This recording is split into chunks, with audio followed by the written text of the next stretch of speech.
Salut, c'est Maxence, bienvenue dans cette 25e vidéo de cette série Investisseurs Agisseurs. Je suis très heureux de te retrouver pour cette dernière vidéo de la semaine. Et aujourd'hui, je voulais répondre à une question qu'on me pose très souvent, c'est combien de temps pour devenir indépendant financièrement?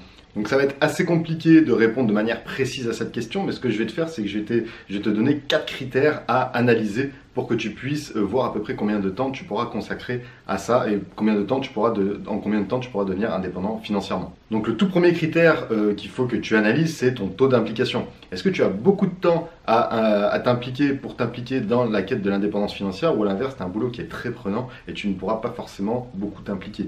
Donc ça, c'est très important. Moi, je sais que lorsque je voulais y arriver très rapidement. Donc j'ai mis de côté beaucoup de choses pour vraiment m'impliquer le maximum possible pour y arriver. Et plus ton taux d'implication sera élevé, plus tu pourras arriver rapidement à l'indépendance financière. À l'inverse, si tu as un boulot qui est très prenant, que voilà, tu as du mal à trouver du temps pour toi, donc c'est soit tu mettras beaucoup plus de temps à y arriver, soit n'hésite pas à déléguer. Donc par exemple pour ta recherche, si tu n'as pas de temps de chercher un appart, n'hésite pas à faire appel à un chasseur immobilier et lui, il pourra rechercher pour toi, ce qui fait que ton taux d'implication personnelle ne sera pas élevé. Par contre, tu vas mettre des choses en place pour contrer ça. Donc voilà, analyse ton taux d'implication personnelle et vois ce que tu peux mettre en place pour contrer si tu ne peux pas trop t'impliquer personnellement là-dedans. Deuxièmement, c'est d'analyser son besoin financier. Donc, est-ce que tu as besoin de 1500 € pour vivre? Est-ce que tu as besoin de 2000? Ou est-ce que tu veux à l'inverse 5 à 10 000 € en automatique pour vivre? Donc ça, c'est aussi très important d'analyser ça. Parce que si c'est pour gagner 1500 € ou 2000 € par mois, parce que tu as d'autres ambitions après, tu as envie de créer un business et du coup, ça te suffit largement pour switcher, en fait, pour faire le switch entre le salariat et l'entrepreneuriat, tu utilises l'immobilier, boum, ça te ramène des revenus et après, tu entreprends sereinement. Donc voilà, après, analyse ton besoin financier. Est-ce que tu as besoin de beaucoup d'argent ou pas? Plus tu vas avoir besoin de beaucoup d'argent, plus ça va mettre plus de temps à y arriver parce que tu devras te créer beaucoup plus de sources de revenus et des sources de revenus beaucoup plus grosses. Donc ça, c'est aussi une analyse à mener, c'est un critère à analyser, c'est le besoin financier que tu auras mensuellement en fonction de tes dépenses, en fonction de beaucoup de choses dans ton ménage, en fonction de ce que tu fais tous les jours. Troisième critère, c'est le critère de la sécurité. Donc ça, c'est très important aussi de l'analyser.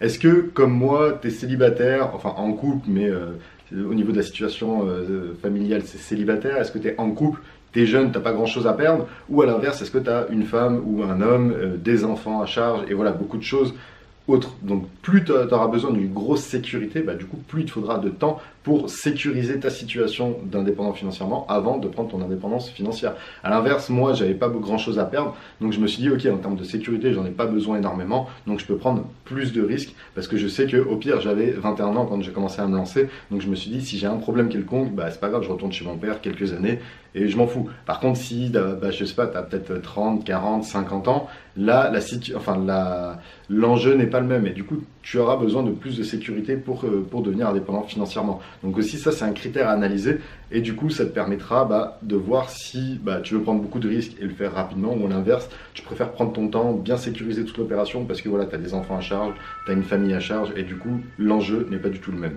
Quatrième critère du coup à analyser, c'est ton objectif une fois que tu es devenu indépendant financièrement. Donc ça c'est très important aussi pour savoir quand est-ce que tu peux prendre ton indépendance financière, quand est-ce que tu peux te le permettre. Tout dépendra de ton objectif après, une fois que tu as atteint cette indépendance financière.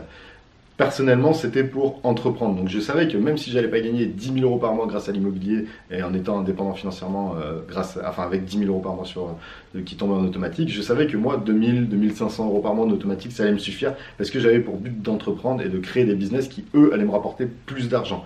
Si par exemple, tu veux devenir indépendant financièrement pour faire le tour du monde, là, tu n'auras plus d'autres sources, tu vas plus développer d'autres sources de revenus. Donc là, il te faut une grosse source de revenus en automatique pour prendre ton indépendance financière. Donc voilà, analyse pourquoi est-ce que tu veux devenir indépendant financièrement. Est-ce que c'est pour entreprendre et générer tout de suite des revenus? Est-ce que c'est pour faire le tour du monde? Est-ce que c'est pour te consacrer à ta famille par exemple? Et comme ça, tu analyseras un petit peu le besoin financier que tu as besoin le jour où tu veux quitter ton job et que tu veux devenir indépendant financièrement. Donc ça, c'est vraiment quelque chose qui est essentiel aussi, c'est quel est ton objectif après. Analyse-le, détermine-le et détermine le budget que tu auras besoin pour y arriver et du coup à quel moment tu pourras te permettre de quitter ton job pour switcher de situation.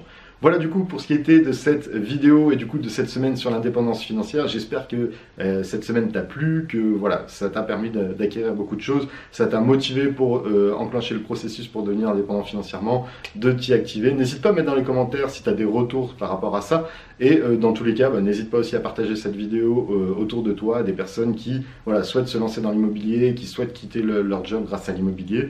Dans tous les cas, n'hésite pas à télécharger aussi ma semaine de formation totalement offerte. Je crois que c'est le 6e jour où je t'explique en fait mon processus que j'ai mis en place pour investir intelligemment dans l'immobilier en vue d'entreprendre sereinement. Donc en fait, je t'explique toutes les optimisations, toutes les étapes par lesquelles je suis passé pour investir dans l'immobilier parce que j'avais j'avais un but d'entreprendre.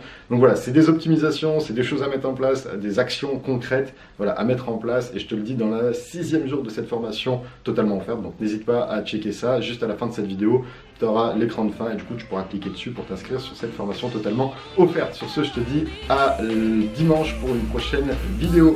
Ciao!